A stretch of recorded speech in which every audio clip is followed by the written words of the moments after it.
The Terran diplomatic vessel Hope's Horizon drifted silently through the void, its quantum engines humming at minimal power as it approached the massive alien structure. Commander Sarah Chen stood on the bridge, her dark eyes fixed on the holographic display showing the crystalline construct that stretched for kilometers through space. The structure belonged to the Viridians, a species humanity had only discovered 3 weeks ago. Their weapon systems are still tracking us, Lieutenant Rodriguez reported from his station, his fingers dancing across the neural interface. All batteries charged and locked. Sarah nodded, maintaining her calm demeanor. First contact scenarios were always delicate, but this one felt different. The Viridians hadn't responded to any of their peaceful broadcasts with anything other than weapons locks and silence. Commander, the ship's AI, Atlas, materialized beside her in its preferred form of a classical Greek statue made of flowing light. I'm detecting unusual energy signatures from their structure. They appear to be scanning us on quantum levels I didn't know were possible. Sarah straightened her midnight blue uniform, adorned only with the silver tree emblem of the Terran diplomatic court. Keep our shields at minimal power. We're here to talk, not fight. The massive alien structure suddenly flared with light, and a voice boomed through their communication system, speaking perfect English. Terran vessel, your approach indicates either supreme confidence or profound ignorance. Which is it? Sarah smiled, stepping forward. Neither, honored Viridians. We approach with respect and curiosity. A pause followed, longer than necessary for translation. When the voice returned, it carried a note of confusion. Your biological readings show no sign of fear response. This is unprecedented. Should we be afraid? Sarah asked, genuinely curious. The answer came with what almost sounded like frustration. Our civilization is 17,000 of your years old. Our smallest defensive platform could reduce your vessel to its constituent atoms in microseconds. Your species has barely achieved quantum travel. Fear is the appropriate response. Sarah exchanged glances with her crew, seeing the same quiet amusement in their eyes that she felt. With respect, ancient ones, perhaps we should discuss why you believe fear is the only appropriate response to meeting those more advanced than ourselves. The silence that followed lasted nearly a minute. When the voice returned, it had changed, becoming more focused, intense. You will submit to examination. We must understand this anomaly. Before anyone could respond, a field of shimmering energy enveloped the bridge. Sarah felt a slight tingling sensation, but remained standing, hands clasped behind her back. Her crew maintained their positions, though she could see Rodriguez's hand hovering near his emergency protocols panel. Fascinating, the alien voice whispered. Your entire crew displays the same aberration. Even your artificial intelligence shows no fear protocols in its base code. Sarah stepped forward, addressing the empty air where she assumed their sensors were focused. Perhaps, honored Viridians, you might consider that what you see as an aberration, we see as our greatest strength. Humanity has never let fear of the unknown stop us from reaching out to touch the stars. You speak as though this is natural. The voice responded, a new tone entering it, something almost like wonder. Yet our studies of primitive species across 12 galaxies show fear of the unknown to be the primary evolutionary survival trait. Sarah smiled again, broader this time. Then maybe it's time for your studies to be updated. You see, Earth, our home world, shaped us differently. We evolved on a planet that tried to kill us every day, surrounded by predators that should have ended our species before it began. But instead of letting fear rule us, we learned to turn it into something else. The scanning field intensified, and Sarah felt Atlas's presence in her neural link, ready to raise shields if needed. But she remained still, letting them look deeper. Impossible, the voice whispered. Your species has faced extinction-level events multiple times, yet you expanded faster afterward. You've survived solar flares, ice ages, supervolcanoes, and your response was to develop space travel. When you live on a world that could end you at any moment, Sarah replied, the universe stops being something to fear and becomes something to explore. Fear didn't help us survive. Curiosity did. Innovation did. Hope did. The scanning field suddenly disappeared, and a new image appeared on their main view screen. A being of crystalline structure, vaguely humanoid, but with fractal patterns that seemed to extend infinitely inward, regarded them with what appeared to be multiple sets of eyes that shimmered like galaxies. Commander Chen, the being said, its voice now coming directly through their systems, I am Elder Horizon of Final Thoughts. You have given us much to consider. Perhaps there is more to learn from your species than we initially believed. Sarah bowed slightly, a gesture of respect rather than submission. We would be honored to share our knowledge, Elder, and to learn from yours as well. Yes, the Elder said slowly, those galaxy eyes spinning faster. But first, you must help us understand something crucial. If not fear, what drives your species to create such elaborate defensive systems? Why develop weapons at all if you do not fear what lurks in the dark between stars? Sarah's expression turned serious. Because, Elder, while we may not fear the unknown, we have learned to respect it. And we have learned that sometimes the greatest act of peace is being prepared for those who understand only fear and force. The Elder's crystalline form shifted, creating patterns that seemed to defy physics. You are not what we expected, humans, not at all. The crystalline halls of the Viridian testing facility pulsed with an otherworldly light as Sarah Chen and her selected crew members followed Elder Horizon of Final Thoughts through its twisting corridors. The walls themselves seemed alive, refracting light in impossible ways that created the illusion of infinite depth. You understand. The Elder's voice resonated through the crystal-like structure around them, that these tests are necessary. Your species' response to our presence defies all known psychological models. Dr. Maya Patel, the ship's xenobiologist, spoke up from behind Sarah. With respect, Elder, perhaps your models need revision. The universe is vast, and life finds many ways to adapt. The Elder's crystalline form shimmered what Sarah had begun to recognize as their version of amusement, spoken like a true human, always questioning, always suggesting alternatives. It would be admirable if it weren't so dangerous. They entered a vast chamber that seemed to stretch endlessly upward, its walls lined with what appeared to be observation pods containing other alien species, some humanoid, others defying description. Each pod displayed biological readings and behavioral data in scripts that shifted and changed as Sarah watched. Our research facility has studied thousands of species, the Elder explained. Each one, when confronted with superior technology or beings beyond their comprehension, displayed predictable patterns of fear response. These responses guided their development, their society, their technology. It was considered universal. Lieutenant Rodriguez whistled low. Quite a zoo you've got here. Not a zoo, the Elder corrected. A laboratory of understanding. And now you will join them, temporarily, of course. Sarah raised an eyebrow. We agreed to tests, Elder, not imprisonment. Not imprisonment.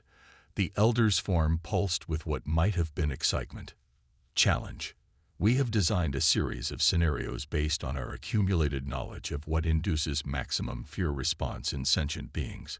We must understand why you are different. Before Sarah could protest, the chamber shifted. The crystal walls flowed like liquid, separating her crew members into individual sections. She found herself in a space that seemed to have no boundaries, floating in what appeared to be an endless void. Commander, Atlas's voice came through her neural link. I'm still connected to you and the crew. Their vital signs are stable, though the Viridians are somehow blocking my deeper scans. Sarah nodded, though there was no one to see it. Keep monitoring, Atlas. Let's see what they have in mind. The void around her suddenly filled with stars, but wrong ones, arranged in patterns that hurt her eyes to look at. A voice that wasn't the Elder's echoed through her mind. Human, you exist now in a space where your fundamental understanding of reality no longer applies. The stars you see follow laws of physics your kind has not yet discovered. Most species experience immediate psychological breakdown when their basic assumptions about reality are challenged. Sarah turned slowly, taking in the impossible cosmos around her. "It's beautiful," she said finally. "Terrifying, yes, but beautiful. Like looking at a painting done in colors we've never seen before." The voice seemed to stumble. "You find beauty in what should break your mind. Why not?" Sarah replied, "Just because we don't understand something doesn't mean we have to fear it. It means we have more to learn." The scene shifted. She was now standing on what appeared to be a planet's surface. But everything was wrong. The ground was made of geometric shapes that repeated fractally into infinity. The sky was a color that shouldn't exist. In the distance, creatures that seemed to be made of pure mathematics moved in ways that violated every law of motion she knew. "This is an actual planet we discovered," the voice informed her. "The only recording we have of it drove an entire research team insane. They had to have their memories erased." Sarah began walking toward the mathematical entities, her boots somehow finding purchase on the impossible ground. "Have you ever considered that maybe they went mad not from fear, but from trying too hard to force this place to make sense by their own limited understanding? Sometimes you have to let go of what you think you know." In their separate chambers, her crew members were facing their own challenges. Dr. Patel was surrounded by rapidly evolving life forms that changed and transformed in ways that violated every principle of biology she knew. Instead of retreating, she was taking notes with the enthusiasm of a child discovering a new toy. Lieutenant Rodriguez found himself in a space where cause and effect were reversed. He could see the consequences of his actions before he took them, a situation that had driven other species to catatonic paralysis. He turned it into a game, experimenting with the paradoxes like a programmer testing a new system. Hours passed, and the Viridians subjected them to increasingly elaborate scenarios. They experienced time running backward, saw their own deaths in infinite variations, faced predators that existed in geometries that shouldn't be possible. Through it all, the humans maintained not just their sanity, but their fascination. Finally, the chambers dissolved, bringing the crew back together in the original room. The Elder's crystalline form had changed color, now pulsing with deep purples and blues that hadn't been present before. "Impossible," it whispered. "We subjected you to the accumulated horrors of 12 galaxies. You should be reduced to primitive psychological states, unable to process what you experienced. Instead, you treated it like an adventure." Sarah finished for him. "That's what you're still not understanding, Elder. Humans don't just face the unknown. We chase it. Every horror you showed us is something new to explore, to understand, to learn from. Fear doesn't drive us to hide. It drives us to discover." The Elder's form rippled with what might have been distress. "But the risk, the sheer danger of such an approach, is far less than the risk of letting fear stop us from growing," Dr. Patel interjected. "Your own research proves it. Look at the species in your pods. How many of them advanced beyond their own worlds?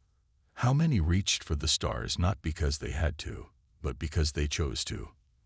The Elder was silent for a long moment, its crystalline form shifting through colors they had no names for. When it spoke again, its voice had changed, carrying a note of something that might have been revelation. "We have been wrong," it said simply. "Not just about humans, but about the very nature of advancement itself. We thought fear was the catalyst for evolution, for development. But you proved there might be another way."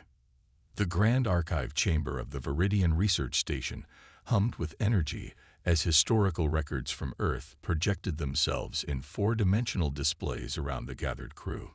Elder Horizon of Final Thoughts moved through the projections, its crystalline form refracting the images in mesmerizing patterns.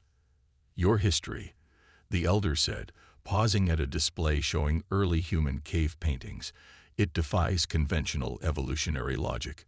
When your ancestors discovered fire, they didn't just use it for protection against predators. They sat around it and told stories. Dr. Maya Patel smiled, reaching out to touch one of the cave paintings, causing the projection to ripple.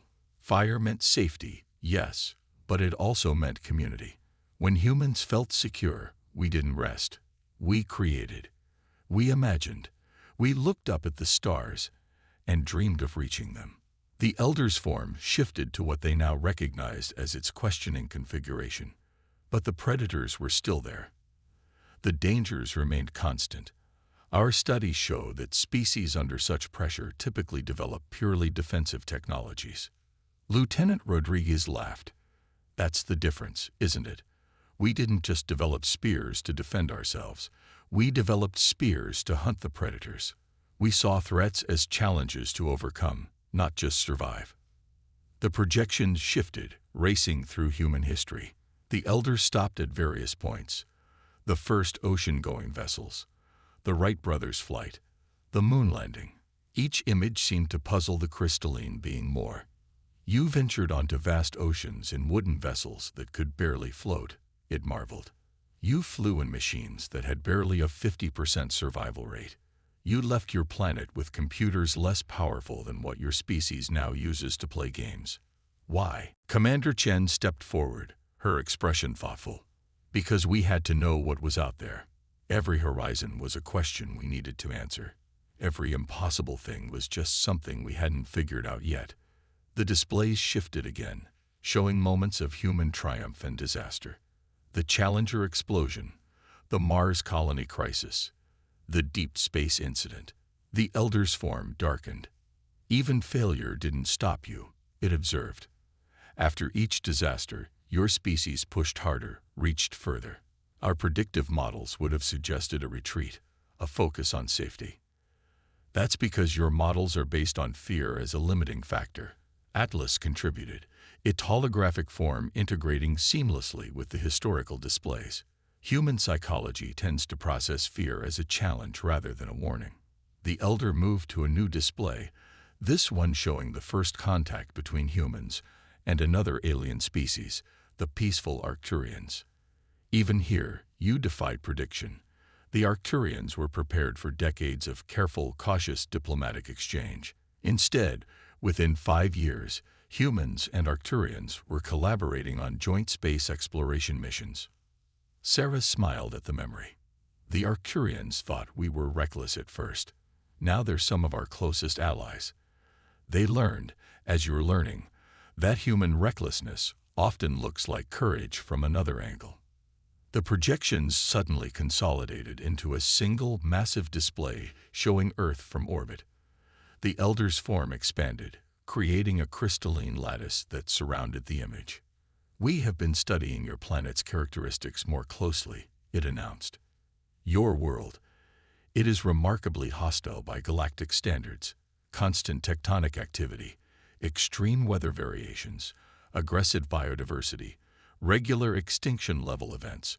Most species evolving in such conditions never achieve sentience. The energy required for basic survival precludes higher development. Dr. Patel nodded. Yet those very challenges shaped us. We had to become adaptable, creative. When you're living on a planet that could kill you 1,000 different ways, you learn to think around problems. The Elder's lattice pulsed with new colors. Yes, we're beginning to understand. Your species didn't just survive these challenges, you were forged by them.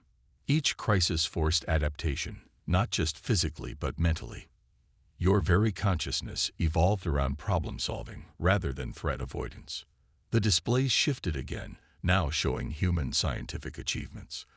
The quantum drive, neural interfaces, artificial gravity. The Elder moved through these images with increasing agitation. This explains the pace of your technological development, it said. Where other species spend centuries validating each advancement, ensuring its safety, humans iterate. You try, fail, adjust, try again. It's practically chaotic by our standards. But effective, Rodriguez pointed out. We achieved in decades what took other species centuries. Not because we're smarter, but because we're willing to take the risks. The Elders' form suddenly contracted, condensing into a tighter configuration they hadn't seen before. We have been monitoring your ship's databases during these discussions. Your entertainment, your fiction. You don't just face the unknown. You actively imagine new unknowns to challenge yourselves. You create stories about dangers that don't even exist.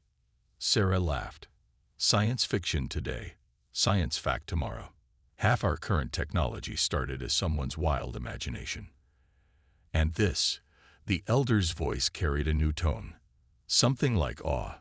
This is why you didn't fear us. Why you don't fear the impossible geometries, the physics-defying scenarios we created. Your species has been imagining and facing worse in your own minds for generations. Atlas's holographic form smiled. Humans have a saying. The only thing we have to fear is fear itself. It's not just a motto. It's a fundamental truth of human psychology. We recognize fear as a tool, not a master. The Elder's form began to pulse with rapid color changes. The implications, if what you're saying is true, if this approach to existence is viable, everything we thought we knew about cognitive evolution might be wrong. The very foundations of our xenopsychology studies need updating, Dr. Patel finished gently. Just as humans had to update our own understanding of life when we first encountered silicon-based beings like yourselves, the universe is far more diverse than any single species can imagine. And that's exactly why we need to keep exploring it. The emergency alert shattered the contemplative atmosphere of the archive chamber, its crystalline walls pulsing with urgent red frequencies. Elder horizon of final thoughts form, fractaled into sharp, agitated patterns as data streams poured in through the Viridian neural network. Impossible, the Elder whispered, its voice carrying harmonics of distress. They cannot be here. Not now. Commander Chen stepped forward, her posture shifting instantly from diplomatic to alert. Elder, what are we dealing with? The chamber's projection shifted, showing a massive void in space. Not darkness, but an absence of everything, spreading like an ink stain across the stars. Around its edges, reality itself seemed to bend and distort. The null, the Elder's voice resonated with ancient dread. We thought they were merely theoretical, a mathematical possibility our scientists predicted, but hoped would never manifest. Atlas's holographic form expanded, analyzing the incoming data. Commander, I'm detecting massive distortions in the quantum field.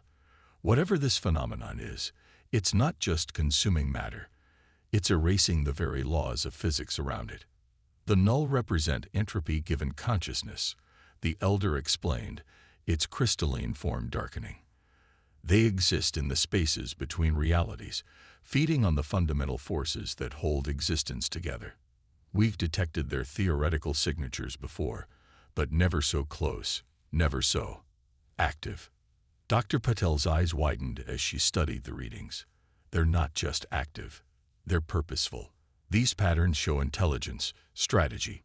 They're not just consuming randomly, they're creating deliberate gaps in the fabric of space-time. Lieutenant Rodriguez cursed softly. They're making a net, boxing us in. The Elder's form pulsed with confirmation. Yes. Our long-range sensors detect similar anomalies forming in a geodesic pattern around this sector. Within 48 of your hours, this entire region of space will be isolated from the rest of the galaxy. Sarah's mind raced through the implications.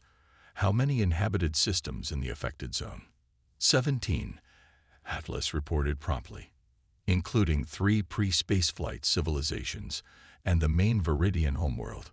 The Elder's voice carried a note of defeat. We have already begun evacuation protocols, but our models show only a 12% chance of moving even a quarter of our population to safety before the null sphere closes. Most species in the affected zone will simply cease to exist, their entire reality consumed by the void. Sarah turned to her crew, seeing the same determination in their eyes that she felt. Those models assume everyone acts independently. What if we coordinated? All species, all resources working together. Impossible, the elder responded automatically, then paused. Though, I suppose humans specialize in impossible situations, don't you? Atlas, Sarah commanded, show us the void's expansion pattern again, but this time overlay it with all known quantum tunneling routes in the sector. The AI complied, creating a complex three-dimensional map in the center of the chamber. The crew gathered around it, joined by several Viridian scientists who had entered during the alert. Look, Rodriguez pointed to several intersections in the pattern. The void isn't expanding uniformly. There are gaps, microseconds where the quantum field stabilizes before being consumed. Dr. Patel nodded excitedly. And if we look at the spectral analysis, yes, the null aren't just eating reality, they're having to process it. There's a digestive period, however brief. Sarah turned to the elder. Your species understands quantum mechanics at a level we can barely comprehend. We've seen your technology. You can manipulate reality in ways that seem like magic to us. But you're paralyzed by the fear of failure, the fear of making things worse. The elder's form shifted uncertainly. And you're suggesting we work together, Sarah stated firmly. Combine your knowledge with our willingness to take risks, your understanding of quantum physics with our experience in impossible evacuations, your technology with our, what did you call it? Our chaos. The chamber fell silent as the elder processed this. Around them, the projection showed the void continuing its inexorable expansion. Even if we coordinated perfectly, one of the Viridian scientists spoke up, the energy requirements for such a large-scale evacuation would be astronomical. We would need to create quantum tunnels stable enough to transport billions of beings, while simultaneously holding back a force that devours reality itself. Sarah smiled. Then it's a good thing you have access to a species that specializes in doing things everyone else thinks are impossible. Atlas, show them the Morrison Gambit. The AI projected a new simulation, demonstrating a theoretical physics maneuver that made the Viridian scientists recoil in shock. This is madness, one of them whispered. You would use the void's own consumption pattern to power the evacuation tunnels. The precision required, the slightest miscalculation, would mean instant death. Rodriguez finished. Yeah, we know. But the math works. It's insane, but it works. The elder's form began to pulse with rapidly changing colors. You would risk everything on a plan that has never been tested, using physics we barely understand, against an enemy we thought was theoretical until today. Well, Sarah replied with a grim smile. When you put it that way, it sounds like a normal Tuesday for humanity. The question is, are you willing to take that risk with us? The command center of the Viridian Research Station had transformed into an improvised operations hub, its crystalline walls now displaying real-time data from 17 star systems. Commander Sarah Chen stood at its center, surrounded by a mix of human and Viridian personnel working with desperate efficiency. The void's darkness had grown, now visible to the naked eye through the station's quantum glass windows. Status report, Sarah called out, her voice steady despite the chaos around her. Quantum tunnels established in 13 systems, Rodriguez reported from his station, where he worked alongside crystalline Viridian engineers. The Morrison Gambit is holding. Barely. We're using the void's own entropy to power the tunnels, but it's like trying to surf on a wave that's trying to eat you. Dr. Patel's voice came through the comm system from the Evacuation Coordination Center. 8 billion beings transported so far. We're prioritizing pre-spaceflight civilizations first. They have no other means of escape. The Arcturians are helping coordinate refugee reception points in safe space. The elder's form manifested next to Sarah, its crystalline structure showing stress patterns she hadn't thought possible in their species. Commander, the void's consumption rate is accelerating. The models, they were wrong. We have less than 6 hours, not 12. Sarah nodded grimly. Then we adapt. Atlas, show me the void's new expansion pattern. The AI projected a complex mathematical model in the air before them. The void's growth wasn't just faster, it was learning, evolving, as if it could sense their resistance. "It's like it's alive," one of the Viridian scientists whispered. "Not just conscious, but intelligent. It's actively countering our efforts." Sarah studied the pattern, her mind racing. "No, it's not just countering us. Look at the algorithm. It's incorporating our solutions into its own evolution. Every time we find a way through, it doesn't just block that path. It makes it part of itself." The elder's form pulsed with alarm. "Then we are teaching it to be stronger. Every success makes our enemy more formidable." Or, Sarah said slowly, a dangerous smile spreading across her face, "we're teaching it something else entirely. Atlas, overlay the void's original pattern with its current one." The AI complied, and the resulting display caused the Viridian scientists to pulse with shock. The void's consumption pattern had changed fundamentally. Where it had once been pure chaos, now it showed structure, rhythm, almost like. "It's establishing boundaries," Dr. Patel breathed, having returned to the command center. "It's not just consuming anymore, it's creating." Sarah turned to the elder. "Your species has studied reality itself for thousands of years. What do you see in this pattern?" The elder's form shifted through complex geometries as it analyzed the display. "Impossible. It's implementing basic quantum organization principles, the same fundamental forces that allow reality to exist in the first place. But why would a force of pure entropy suddenly begin imposing order?" "Because," Sarah said, her voice filled with wonder, "it's learning from us. Not just our techniques, but our very nature. The cooperation between our species, the balance between Viridian precision and human chaos. We're teaching it a new way to exist." Rodriguez looked up from his station. "Commander, the void's expansion rate is changing again, but differently. It's establishing stable boundaries. The consumption has stopped in 3 systems already." The elder's form flared with sudden understanding. "Of course, we thought it was a force of pure destruction, just as we once thought fear was the only appropriate response to the unknown.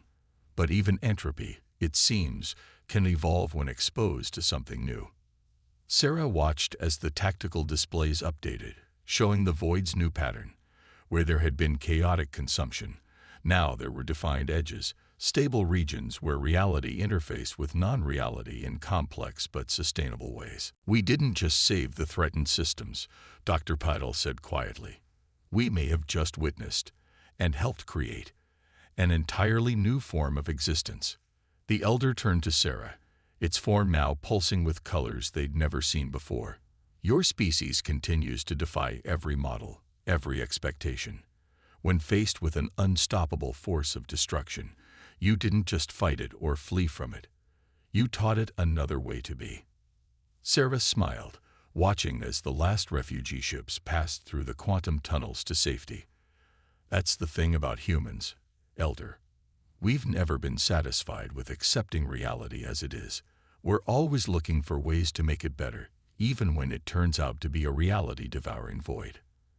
And this, the elder's voice carried a new tone of respect. "This is why fear must evolve. Not as a wall to keep the unknown at bay, but as a bridge to understanding it. Your species hasn't eliminated fear. You've transformed it into curiosity, into innovation, into hope." The command center slowly quieted as the immediate crisis passed. Through the quantum glass windows, they could see the void had stabilized, its edges now glowing with a strange, almost beautiful luminescence where it interfaced with normal space. "So," Rodriguez said, breaking the contemplative silence, "do we file this under first contact, or reality-altering physics breakthrough?" Sarah laughed, the sound carrying all the relief and exhaustion of the past hours. "Why not both? After all, teaching entropy itself how to evolve seems like something worth its own category." The elder's form settled into what they now recognize as its most harmonious configuration. "Perhaps that is your species' true gift to the universe. Not fearlessness, as we first thought, but the ability to transform fear itself into something greater, to take what should destroy us and instead use it to create something new. That's humanity for you, Sarah said, watching as the void's new boundaries began to shimmer with possibilities they had yet to understand. We've never met an impossible thing we couldn't turn into an opportunity, even if that impossible thing is teaching entropy how to dance.